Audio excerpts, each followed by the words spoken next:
Dito na ako sa bahay. Bali, ano lang muna natin si Loan, mga kabiyahe. At 2 linggo ko hindi nagamit si Loan, kaya kung makikita nyo, malikabok. Malikabok ni Loan. Sabi ano, kapalo. Ayan o. Woohoo! Loan. Ayan mga kabiyahe. At linisin lang muna natin si Loan ngayon. At syempre gawa ng halos 2 linggo natin hindi nagamit si Loan. Lagi na lang si Max yung gamit natin. Ngayon ay linisin natin, samahan nyo ako. At linisin natin si Loan kasi may gagawin tayo dito mamaya. Yung kanyang minor na napapansin ko na talagang napakataas ng minor ni Loan. So ayusin natin, titingnan natin kung ano yung pwedeng gawin. Dahil itinawag natin kay Kuya Maki yung pwedeng ayusin. At pagka yung yung minor natin, ayan, maraming salamat kay Kuya Maki kasi tinuro ni Kuya Maki yung pwede natin galawin para bumaba yung minor ni Loan. So subukan natin mga kabiyahe. At samahan nyo nga pala ako na linisin ngayong umaga si Loan. At talagang napakadumi na, ang kapal na alikabok ni Loan. So tara, samahan nyo ako. Right, let's go. So ayun na nga, inilabas natin si Loan. Ngayon pakinggan nyo mga kabiyahe kung gaano kataas yung kanyang minor. Hindi ko alam kung normal tong gatong minor. Medyo mataas yung kanyang minor. Tapos tinuro sa akin ni Kuya Maki na meron daw dito sa ilalim. Ito kasi yung kable ng ng throttle ng pedal. So yun yung nakikita ko, ayun yung nasa dulo na tornilyo. Yun yung nakikita ko lang na tumutukod dun sa kanyang sa kanyang parang yung yung sa minor niya. So subukan natin kasi tingnan natin dito sa loob. Ayan, yung kanyang RPM mga kabiyahe ay sa ngayon ay 1.2. Ayan, 1.2 yung kanyang kanyang RPM. So yun yung eto. Ayun, kung makikita nyo yung tornilyo. Ayun yung tornilyong yun. Subukan natin mga kabiyahe. Kasi yun yung parang sinasabi ni Kuya Maki na pwede kong i-adjust para dito sa pagbabangan ng minor mga kabiyahe. So tingnan natin. Walang ako ng wala ako ng screwdriver kasi parang Philip yung nandun eh. Tapos mamaya ayun, linisin na natin si Loan at talagang napakalikabok. Ayan ako, yung tent natin. Tingnan nyo naman kung gaano kakapal yung alikabok ni Loan mga kabiyahe, lalo dito sa bubong.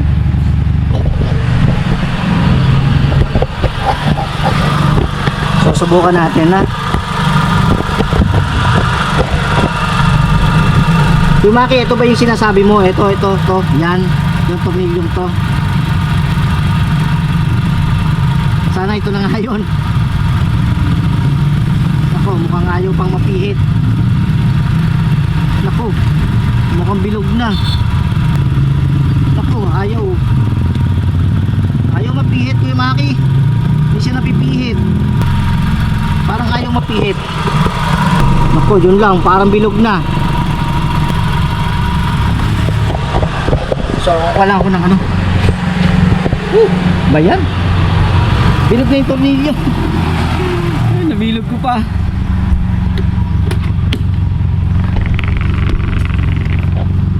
Wala ko anong sukat na. Hanap lang ako ng pampihit mga kabiyahe. Ito muna natin dito. Ano ata yun? 8. Tingnan natin nga kung 8 yun. Wala nang 6 wala na akong pinakamaliit eh.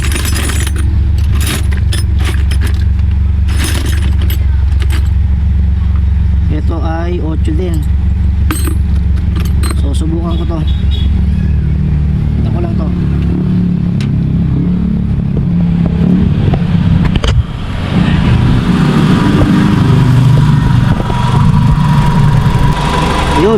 napipihit na. Uy, sobra. Sobra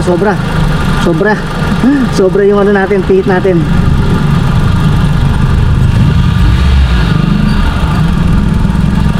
Ayan, bumaba nga yung ano, yung minor natin bumaba. Bumaba nga mga kabiyahe.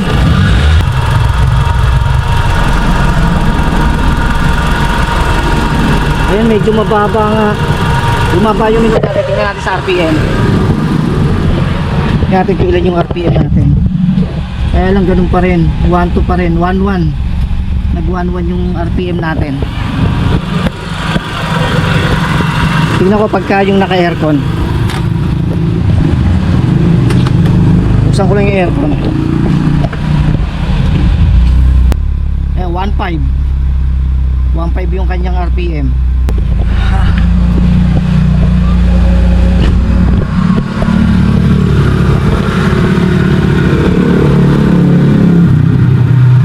Sabi ni Kuya Maki, pagka daw hindi nakuha doon sa adjust, may isa pa daw dito na parang ito ata yun, yung ina-adjust ng ano, ng screwdriver na flat screw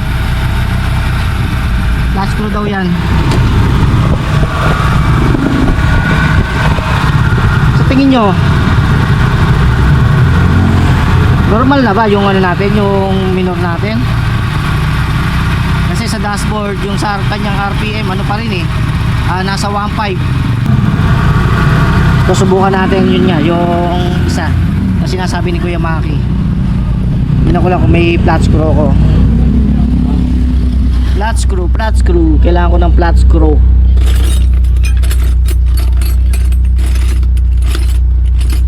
Yun lang, wala akong flat screw. Hanap lang ako ng flat screw. Hanap lang ako. Ito, bukan natin kung kasya to. Bukas ang aircon nito ha mga kabiyahe. Hindi ko alam kung, kasi sabi ni Kuya Maki flat screw daw. Kaya lang parang lampasan na yung ano nito parang wala akong naapa wala parang wala na akong naapa. Wala na hindi nagbabago. Subukan natin patayin yung aircon.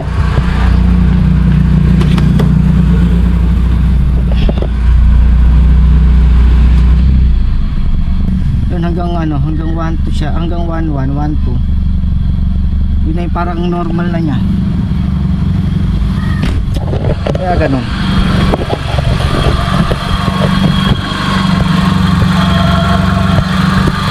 Okay na naman tong ano. Bumaba na yung minor niya rito sa ano.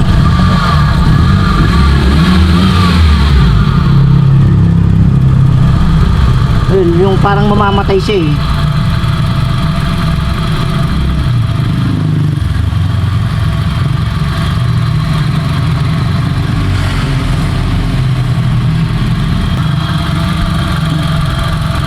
Mahigpit na naman to.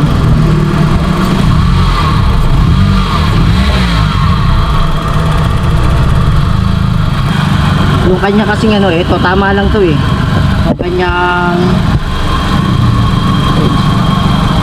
okay na rin siguro tong distributor. Kaya lang talagang wala na akong dito. Wala kasi ako nakapa dito. Sira na tong nito itong adjustan dito. Wala kahit di naman to, wala wala akong nakapa. Wala hindi nagbabago.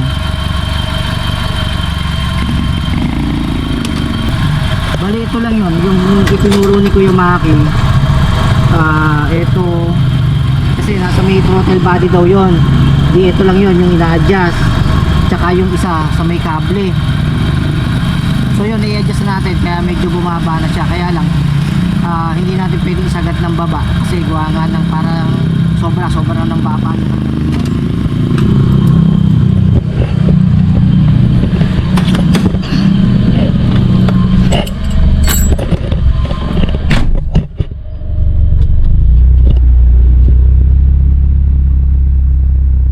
Ayan 1.5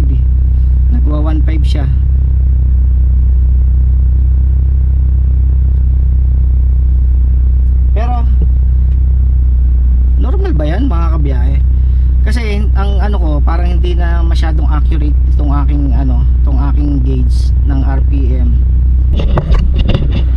Subukan kong i-adjust ulit yung sinasabi ko yung Maki dun sa ilalim nito ng air cleaner.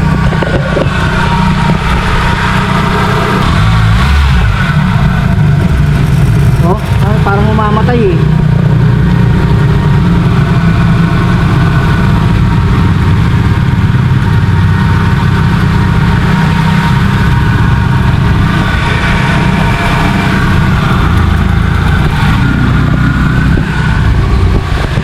So subukan ko itakbo.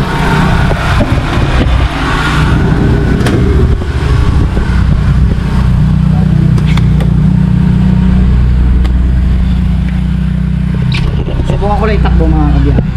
Tapos yun, para paano natin yung kanyang pinakang naging problema, no? Subukan natin itakbo. Parang parang namamatay yung kanyang makina. Kabuk.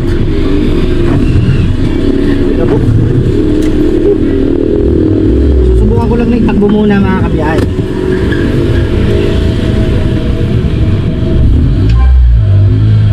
Alright. Video recording start.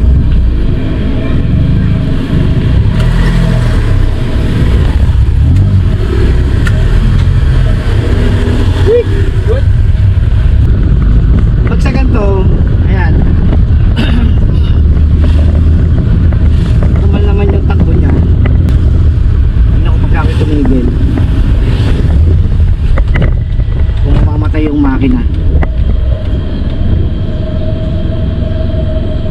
Hindi naman namatay yung makina.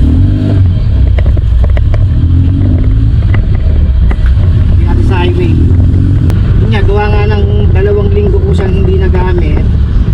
Tapos hindi ko rin siya napapainit. Pero bago ko igarahe si Loan, napapansin ko na yon na ang minor niya ay masyadong mataas. Nagwa 1.8 yung kanyang minor. Pero ngayon bumaba yung kanyang minor ng 1.1, 1.2. Nung in-adjust natin yung sinasabi nga ni Kuya Maki na doon sa may ilalim ng air cleaner, nasa may kable ng ng pedal, na acceleration pedal mga kabiyahe. Na-adjust natin siya, bumaba yung kanyang minor, kaya naging 1.1, 1.2. Dati kasi 1.8. Ganun, 1.5, 1.8 yung nagiging minor natin. Kaya lang parang namamatay naman parang mamamatay yung makina pagka ako'y tumigil. Subukan ko pagka binilit ko yung siloan. Oh, ang baba. Pero yung RPM ko 1.1. Dating adjustment ng distributor, binalik ko sa dati, yung original na adjust niya.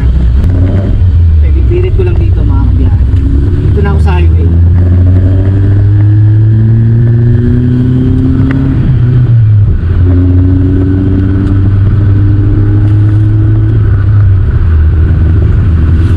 Taas pa rin nilo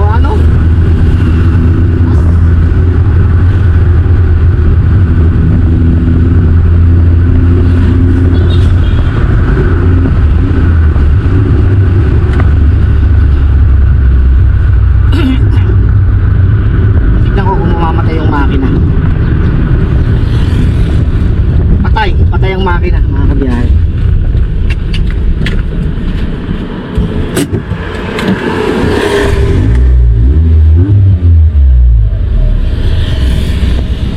Yun, namamatay yung makina.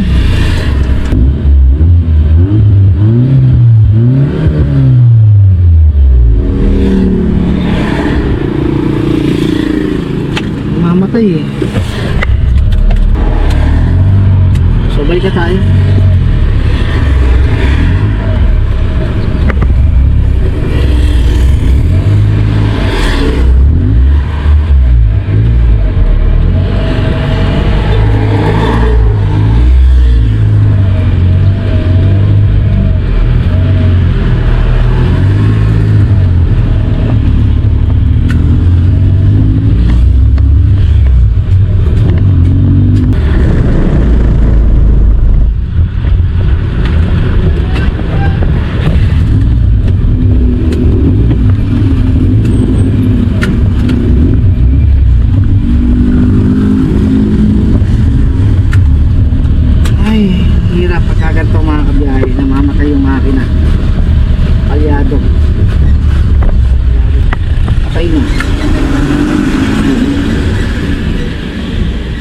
na yung makina natin. Ay. So yun, hindi ko alam paano ko mapapatino to.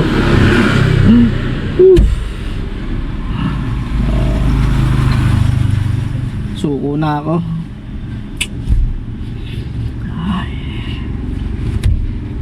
Alright, so yun, tingnan ko muna mga kabiyahe, no? Alright, so yun mga kabiyahe, bali ngayon nakuha ko na yung tamang timing. Yung doon sa tinuro ni Kuya Maki, nag-adjust ulit ako. Napasobra siguro yung pihit ko na napababa masyado yung aking minor. Tapos ngayon ay hindi na siya bumabagsak. Naka-aircon ako ngayon, pero yung RPM ko ay nasa 1.4. Kasi ano ko talaga, hindi talaga accurate tong itong aking RPM gauge. Hindi talaga accurate. Pero yung pakiramdam ko na normal ng takbo, normal ng andar ng makina, medyo bumaba dun sa dati niya na taas ng minor. Tapos di ba kanina nung nag-road test tayo ay namamatay yung makina. So ngayon nag-adjust ulit ako. Hindi na siya bumabagsak kasi di ba pag nag-rev ako angat, tapos pagka binitawan ko bumabagsak na gano'n, tsaka angat ng konti. Pagka angat ng konti na gano'n, tsaka babagsak ng yung RPM niya, yung kanyang minor, tapos mamamatay yung makina. So ngayon ay hindi na namamatay yung makina, tapos normal na. Pag rev kong ganyan, normal na bumababa yung kanyang minor. Hindi na siya nabagsak na gano'n. Normal lang na nababa yung kanyang minor, tapos hanggang doon lang siya. Kaya lang ay yung kanyang RPM ay nasa 1.5. Ayan mga kabiyahe. Pag hindi tayo nag-aircon, 1.2. Bali 1.2 yung kanyang kanyang normal na yung kanyang normal na andar ng makina.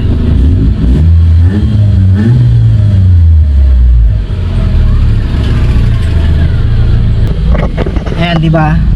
Bali ngayon ay 1.3. Diyan lang naglalaro, 1.3, 1.2. So pagka nag-rev ako, di ba kanina, napansin nyo, pagka nagre-rev ako, ayan, di ba? Ayan, normal na. Hindi tulad kanina pag nag-rev akong ganyan, naabot ng 5,000, tapos bababa siya ng 500. Pagbaba niya ng 500, angat ng konti, tapos babagsak.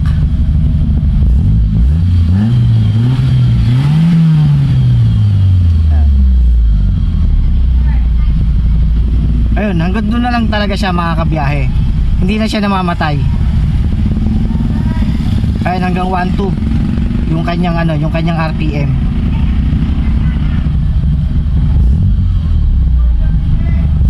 Ayan. Tapos pagka ako nag-aircon, 1.4, 1.5. So papakita ko kung ano yung ginawa kong adjustment.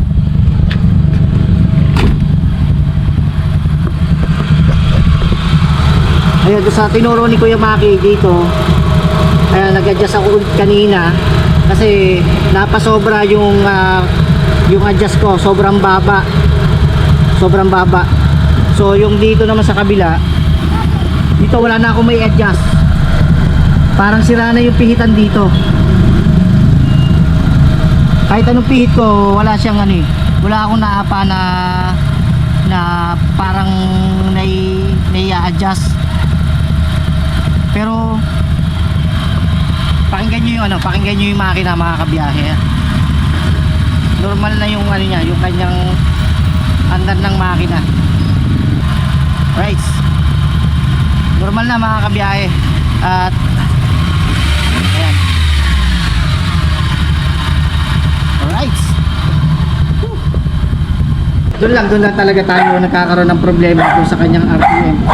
Mataas yung RPM niya, pero yung kanyang minor, normal na yung kanyang minor. Kaya baka magpalit tayo ng ng panel gauge. Magpalit tayo, no?